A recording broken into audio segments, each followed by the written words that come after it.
A'udzubillahi minasyaitonirrajim. Bismillahirrahmanirrahim. Assalamualaikum warahmatullahi taala wabarakatuh. Innal hamdalillah nahmaduhu wa nasta'inuhu wa nastaghfiruhu wa natubu ilaihi wa natawakkalu alaihi. Asyhadu an la ilaha illallah wa asyhadu anna sayyidina Muhammadan abduhu wa rasuluh. Allahumma salli ala sayyidina Muhammad al-Fatihi lima ughliq wal khatim lima sabaq. Nasiril haqqi bil haqqi wal hadi ila siratikal mustaqim. Sallallahu ala alihi wa sahbihi haqqa qadrihi wa miqdaril azim. Qala rabbi shrah li sadri wa yassir li amri wa hlul 'uqdatam min lisani yafqahu qawli. Amma ba'd. Yang saya hormati lagi saya kasih Fadilah Syekh Ahmad Salim bin Salim hafizahullah taala wa ra'ah. Fadilah Syekh Akhya bin Zainuddin hafizahullah taala wa ra'ah. Seluruh para asatizah, tuan-tuan, puan-puan, hadirin mukminin mukminat, muslimin muslimat yang dirahmati lagi dikasihi oleh Allah Subhanahu wa taala. Apa khabar semua sekalian? Moga-moga semua dalam keadaan sihat wal afiah. Amin ya rabbal alamin.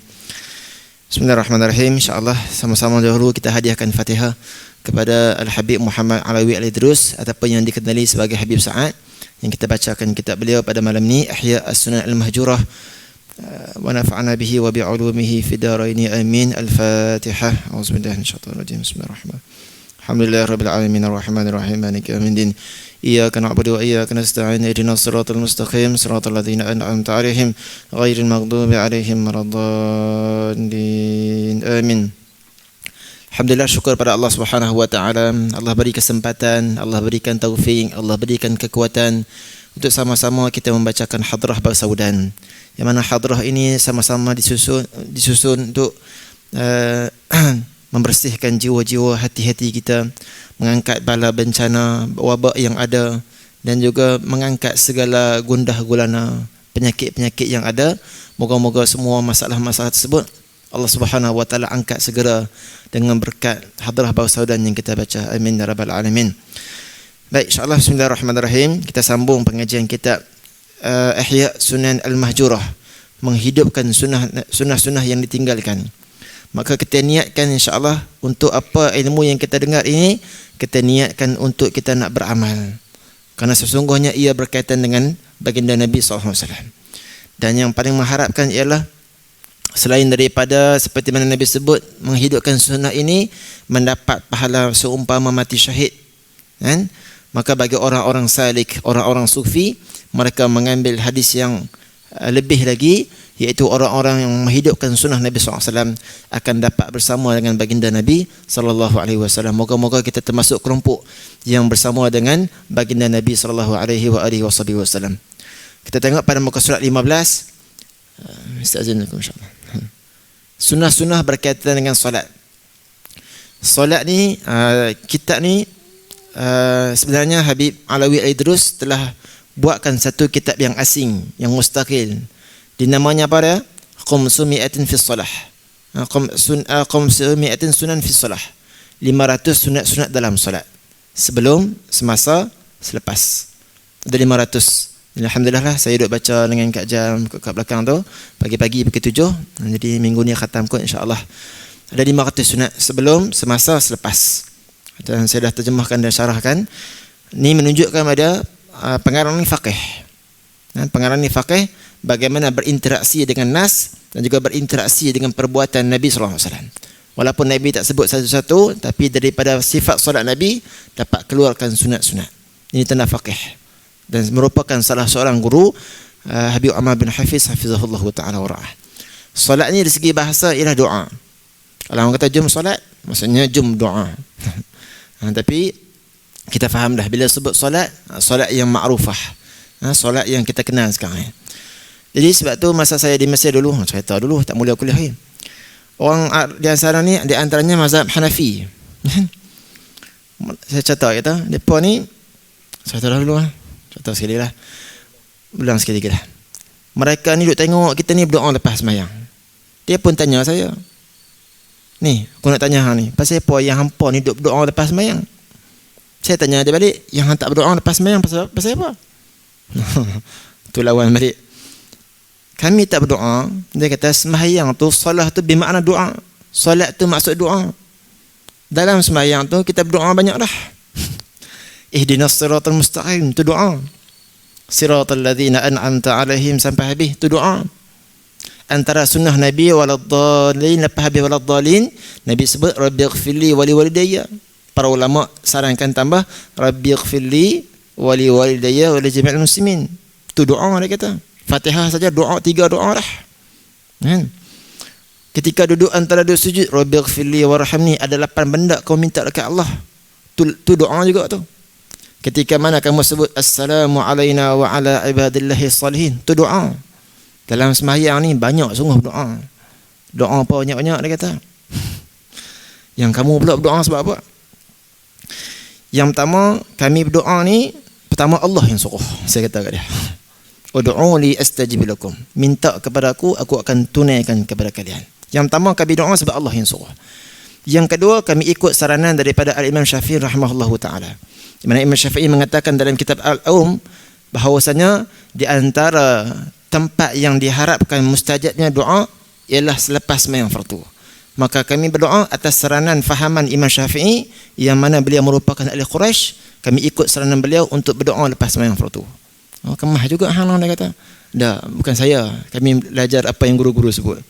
Jadi itu boleh. Tu faedah kalau kita bergaduh dengan orang. Faedah bergaduh terutamanya dengan mazhab-mazhab yang lain. Kita dapat faedah. Baik. Bismillahirrahmanirrahim. Tengok bismillahirrahmanirrahim. Sunat yang pertama. Sunat bagi orang yang solat melihat ke tempat sujud sepanjang solatnya. Start angkat takbir tu, semua tengok tempat sujud.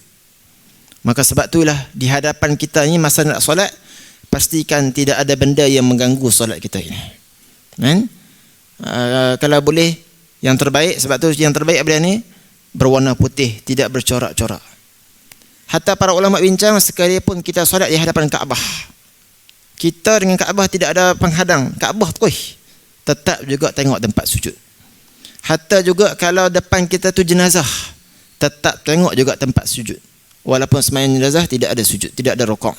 Hatta kata para ulama sembahyang di belakang Nabi SAW, tetap juga tempat sujud. Tengok tempat sujud. Kenapa? Ini Allah ajar adab kepada kita ni. Allah ajar adab kita dalam solat. Apabila kamu jaga pandangan dalam solat, insya-Allah di luar solat kamu dapat menjaga pandangan kamu di luar solat. Tapi kalau dalam solat pun tak mampu nak jaga pandangan, maka di luar solat na'udzubillah min dzalik. Sebab tu tengok dalam kitab Penawar Bagi Hati kan, syaitan nak rawat hati. Tapi mula bab sekali apa tu? Nak bab jaga mata. Seolah-olah pengarang mengisyaratkan, kalau kamu dapat jaga mata, insya-Allah hati kamu ni akan terawat. Maka begitu juga Allah ajar adab ni. Kalau sepanjang solat kamu dapat tengok tempat sujud, insya-Allah di luar solat kamu akan dapat jaga pandangan. Baik. Kecuali ketika menyebut asyhadu an la ilaha illallah. Dan ini la ilaha illallah maksudnya illallah. Dekat mana tu nak kena angkat syahadat hamzah tu? Illah. Sewaktu tasyahud, maka sunat melihat kepada jari telunjuknya sambil jarinya diangkat sehingga selesai solat. Maka ulama bincang, kenapa nak angkat jari telunjuk? Kan? Yang kita ikut daurah kita tahu kan? Kenapa tak angkat asyhadu an la ilaha illallah? Angkat like. Asyhadu an la ilaha illallah, angkat jari kelingking. Kerana apa? Ini dipanggil apa? Jari tasbih. Jari kita bertasbih kepada Allah, jari tauhid. Ini bukan jari salam satu Malaysia ni. Ini jari tauhid. Jari kita mentauhidkan Allah Ta'ala. Sebab tu kita sebutkan bahawasanya sunat kita tengok. Maka bila mana kita sebut asyhadu an la ilaha illallah, ketika ini saja mata kita ni berubah ke jari telunjuk. Kenapa? Dalam kitab Hasyah Bajuri, Imam Bajuri menyatakan bahawasanya ketika mana kita angkat jari telunjuk ini akan ada satu orat yang bersambung ke hati. Maka ketika itu apa kesan dia? Dia akan memantapkan tauhid, keimanan kita kepada Allah Ta'ala. Maka di sini juga para ulama tauhid menyebutkan bahawasanya di sini kita mentauhidkan Allah dalam 3 keadaan. Jam ni macam tak gerak pun. Saya lagi syarah sampai pukul 11, 29.45 juga. Betul ke? Sekarang pukul 9. Duk kata dah. Mati, alhamdulillah.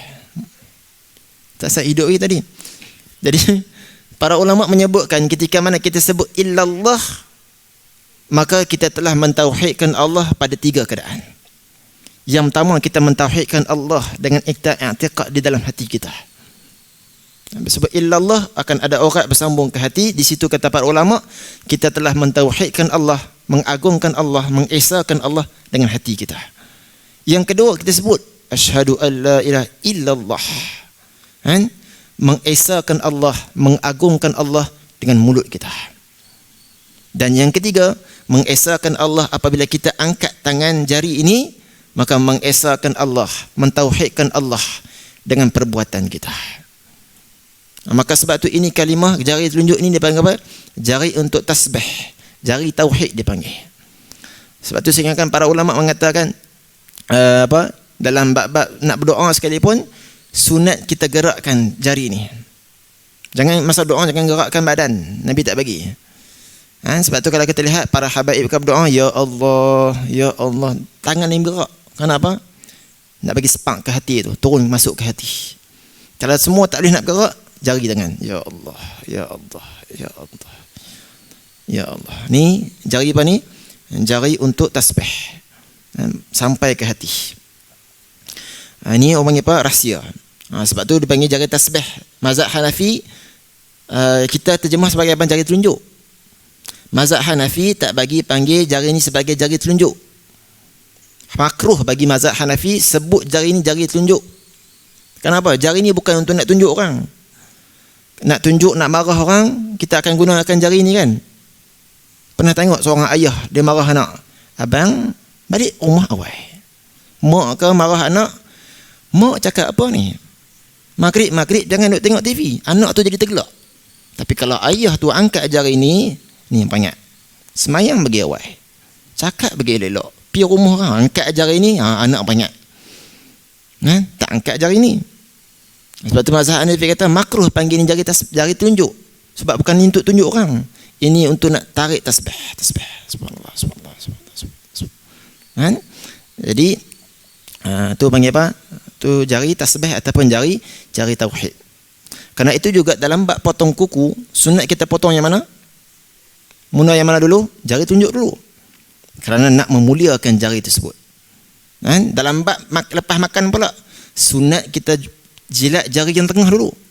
Kerana jari yang tengah ini yang dia lebih panjang, dia lebih terkena banyak makanan, dan makanan terkena berkat lebih banyak pada dia lagi.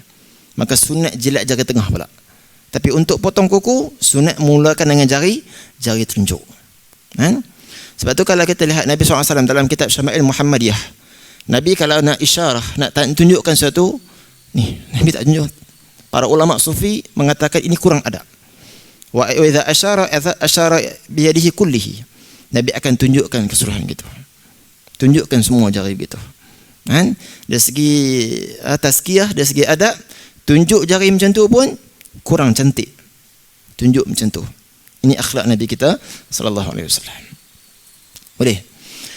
Jadi yang pertamanya mazhab kita ni tidak disunatkan gerak-gerakkan jari. Yang sunat gerak ni ialah mazhab Maliki, iaitu ketika mana Imam Malik rahimahullahu taala mengangkat asyhadu an la ilaha illallah, sebut nama Allah jadi fana. Maka bila fana, Imam Malik ini gerakkan tangan. Tapi yang sebenarnya gerakkan tangan ke mana? Kanan ke kiri. Mai orang sekarang dia tak erti lenguh kot, debuh kot tu ke atas bawah. Yang sebenarnya apa? Kanan ke kiri. Maka dalam mazhab kita, sunat hanya angkat sekali, dan angkat sekali tersebut kekal, jangan turun sampailah bagi salam ketika mana tasyahud akhir, dan ketika mana tasyahud awal sampai kepada selawat, sampai kepada syahadah. Baru kita turun tangan, baru kemudian baru bangun. Maka jari ini jangan letak sampailah habis bagi salam. Hadirin yang dirahmati oleh Allah Subhanahu wa taala. Boleh jari tunjuk. Tu kalau orang tanya, kenapa nak kena angkat jari tunjuk dalam sembahyang? Kenapa tak kena angkat ibu jari? Ini ada jawapan dia para ulama bagi siap-siap dah. Kenapa? Akan ada orat satu, yang satu orat ni bersambung ke hati. Terus yang kedua, sunat yang kedua, membaca zikir berikut ketika rukuk dan sujud. Subhanakallahumma rabbana wa bihamdika Allahumma ighfirli. Ni di antara yang riwayat yang lain. Jadi kita beda lalu, kalau belum pernah beramal, maka niatkan insya-Allah mudah-mudahan lepas ni aku nak hafal dalam rukuk aku nak baca dalam sujud aku. Payah lah Ustaz, panjang saya tak boleh nak hafal ni. Ambil betul stick, rebus, minum. Insya-Allah dia boleh hafal dalam sembahyang. Jadi hafal insya-Allah. Ilmu yang kita dengar ni usahakan untuk nak beramal. Kita baca macam mana? Subhana rabbiyal a'la. Sampai hadis sampai situ je. Subhana rabbiyal azim, subhana rabbil a'la. Mai mana wa bihamdih. Maka Imam Syafi'i rahimahullahu taala, kalau orang tanya ni, dalam hadis Nabi hanya baca subhana rabbiyal azim, subhana rabbil a'la, masa sujud a'la, masa rukuk azim. Mai mana pula kita tambah mazhab Syafi'i ni? Kamu pandai-pandai tambah wa bihamdih. Maka kita jawab, imam kami, imam yang mulia Imam Syafi'i rahimahullahu taala, beliau jumpa satu hadis yang lain yang mengatakan Nabi juga pernah menyebut satu riwayat subhana rabbil azimi wa bihamdih. Maka Imam Syafi'i ambil sebut tambah wa bihamdih. Dalam riwayat lain pun tambah wa bihamdih, subhana rabbil a'la wa bihamdih. Maka ini menunjukkan Imam Syafi'i merupakan muhaddis. Para ulama imam faqih, imam empat mazhab ni, mereka ni faqih, dalam masa yang sama mereka ni muhaddis. Yang kamu duk kutuk imam kami Imam Syafi'i, kamu tu bukan muhaddis, kamu tu muhaddis. Hadis, bukan muhaddis. Tahu hadis tu hak bosidi tu kan? Duk pandai kutuk imam kita ni. Kamu hadis. Imam kita muhaddis. Baik. Ni di antara satu riwayat yang Nabi sebut subhanakallahumma rabbana wa bihamdika Allahumma ighfirli. Ketika mana kita baca subhana rabbil azimi wa bihamdih, sunnah terhasil walaupun kita hanya baca sekali. Tapi kita baca berapa kali hari ini? 3 kali. Maka hukumnya afdal. Dan sebenarnya kita boleh baca sampai banyak berapa kali? 3, 5. Kak Jam ikut daurah dia tahu lah. 3, 5, 7, 9, 10, 11. Pandangan jumhur mazhab Syafi'i, zikir yang paling boleh banyak baca ialah 11 kali. Yang belum pernah baca lebih daripada 3 kali, selagi ketika menjadi makmum boleh baca subhana rabbil a'la wa bihamdihi subhanallah sampai 11 kali.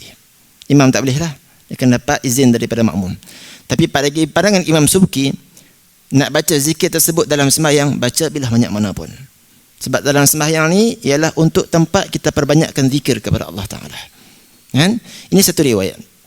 Kalau kita lihat dalam riwayat Imam Muslim rahimahullahu ta'ala, Imam Muslim masukkan satu riwayat hadis yang lain, ketika mana Nabi SAW sujud, Nabi akan baca doa apa? Allahumma ighfir li dhanbi kullahu, diqqahu wa jullahu, wa awwalahu wa akhirahu, wa alaniyatahu wa sirruhu. Tengok Nabi SAW ni beradab dengan Allah Ta'ala. Nabi ajar apa? Nabi ni ajar dalam sembahyang ni disunatkan apa? Ajar untuk kita berdoa. Nabi berdoa apa? Semua minta doa, minta ampunkan doa, minta ampunkan dosa. Kan tadi kita sebut waladdallin. Nabi baca apa? Rabbighfirli. Ya Allah, ampunkan dosaku. Karena itu doa, dan doa yang terbaik untuk kita minta kepada Allah ialah minta Allah ampunkan dosa kita. Ketika mana sujud, ketika mana rukuk, Nabi baca doa ini, subhanakallahumma rabbana wa bihamdika Allahumma ighfirli. Ya Allah, ampunkan dosaku juga. Dalam riwayat Muslim, Nabi baca doa ni, Allahumma ighfirli dhanbi kullahu. Ya Allah, ampunkan dosaku keseluruhannya. Kullahu, semua sekali. Diqqahu wa jullahu, yang kecil, yang halus, yang besar. Wa awwalahu wa akhirahu, yang awal, yang juga yang kemudian, yang dahulu, yang akan datang. Wa alaniyatahu wa sirruhu, dan dosaku ya Allah yang aku buat secara terang-terangan, dan dosaku yang aku buat secara apa? Tersembunyi. Sedangkan Nabi SAW ni berdosa kah? Tapi Nabi ajar kepada umat bahawasanya doa yang terbaik untuk minta kepada Allah Subhanahu wa taala ialah minta Allah ampunkan dosa kita. Sebab tu ketika mana Sayyidina Abu Bakar As-Siddiq radhiyallahu taala anhu minta, ya Rasulullah, alimni, ajarkan kepada aku satu doa supaya aku dapat baca selepas mana solat, ketika mana dalam solat. Maka Nabi ajar apa? Nabi ajar kepada Sayyidina Abu Bakar As-Siddiq, di antara doa yang terbaik juga yang boleh kita baca, dia tak sembahyang, dia tak keluar lah. Apa? Allahumma ighfir li dhanbi, apa? sirran wa alaniyah tu apa Syekh? Yang last sekali tu? Dzunuba katsira la yaghfiru dzunuba illa anta faghfir li warhamni innaka antal ghafurur rahim tu. Apa dia kepala depan tu tak keluar tu. Nah, itu yang Sayyidina Abu Bakar ajar kepada Nabi SAW ajarkan kepada Sayyidina Abu Bakar As-Siddiq apa dia? Di antara isi kandungan doa tersebut, ya Allah, Engkaulah yang Maha Agung, yang Maha mengampunkan dosa, maka ampunkan dosaku. Faghfirli warhamni maghfiratan min indika. Dan juga berikan rahmat kepada aku wa maghfiratan min indika, dan juga keampunan kepadamu. Itu sunat bila tu? Sebelum sembahyang kita, sebelum habis bagi salam, kita baca doa tu.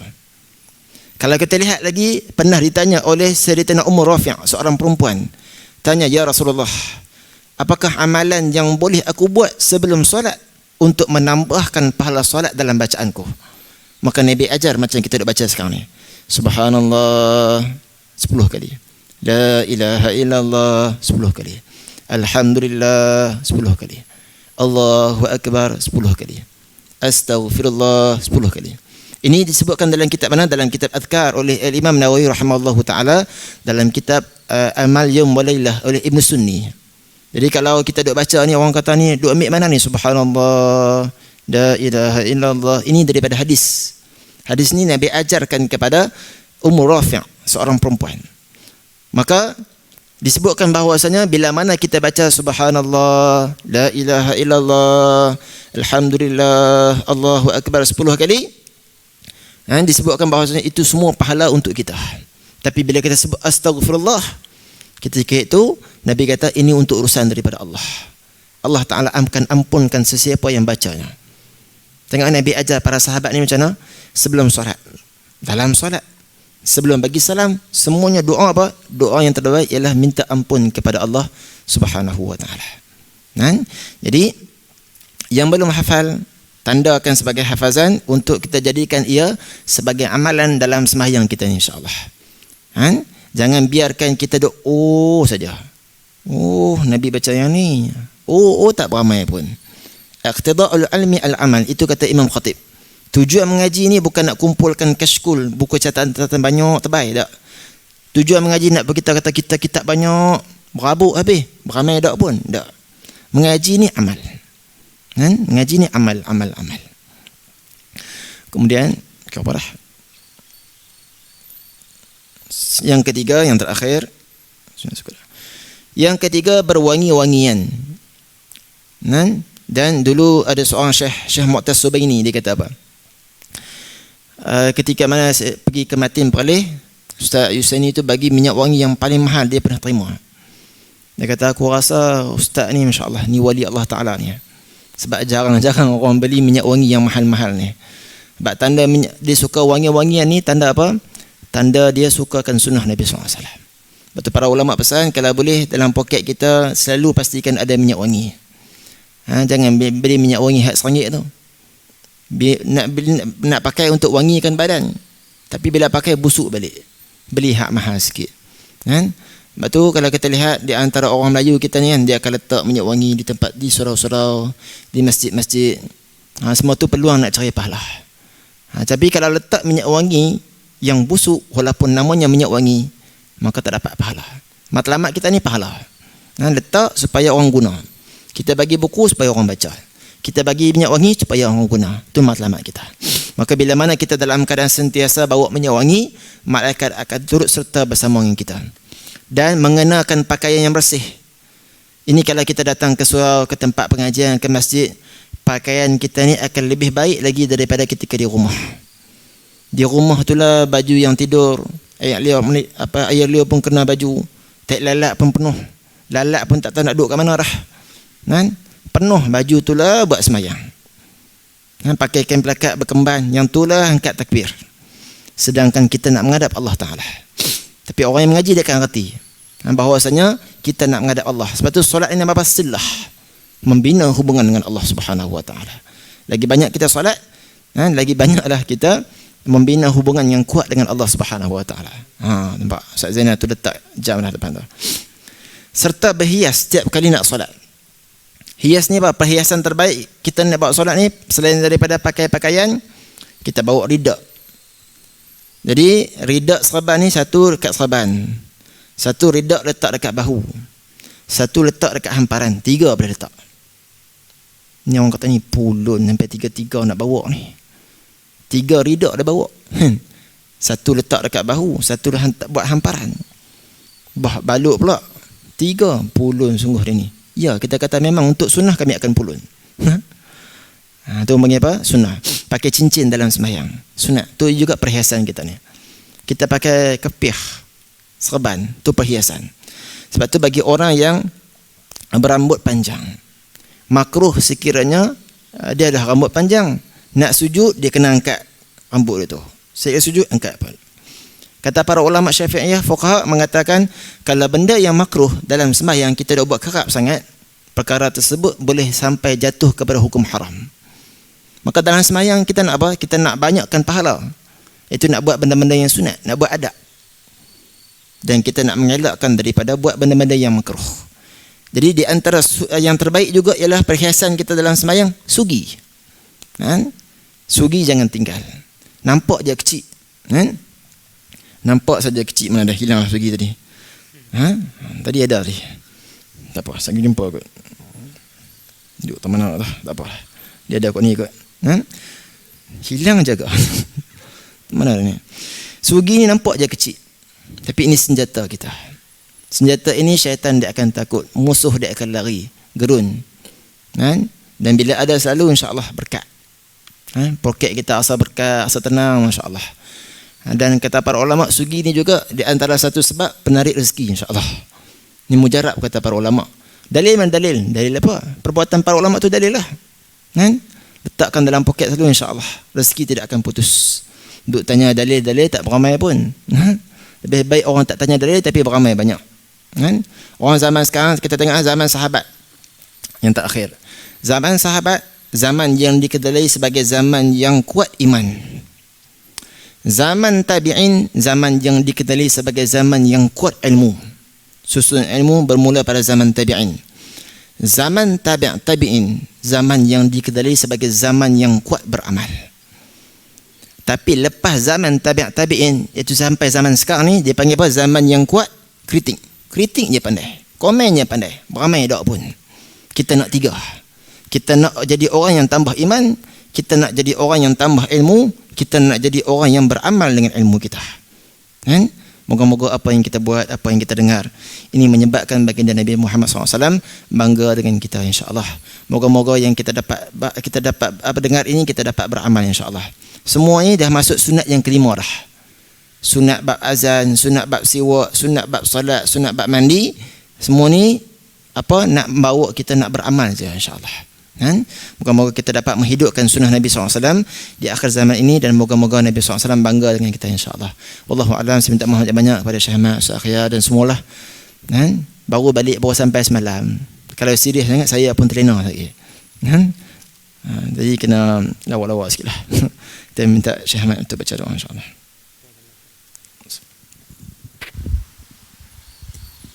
Alhamdulillah Rabbil Alamin. Allahumma salli wa sallim ala Sayyidina Muhammadin wa ala sahbihi sallam ajma'in. اللهم اجعل الله سبحانه وتعالى اجتماعنا هذا اجتماعا مرحوما، ولا جعل معنا ولا منا ولا من سمعنا شقيا ولا مرحوما، وغفر لنا ذنوبنا وستر لنا عيوبنا وفرج همنا، وارفع عنا وعن جميع ماليزيا وعن جميع بلدان المسلمين الأذى والغلاء والوباء والأسقام الفتن ما ظهر منها وما بطن برحمتك يا أرحم الراحمين. اللهم اغفر لنا ذنوبنا ولوالدينا ومشايخنا وجميع المسلمين، واعطي كل سائل منا ومنكم سؤله، واقضي جميع حوائجنا الدنيا والدنيوية والأخروية بجاه خير البرية سيدنا محمد صلى الله عليه وسلم، وإلى حضرة النبي صلى الله عليه وسلم. الفاتحة.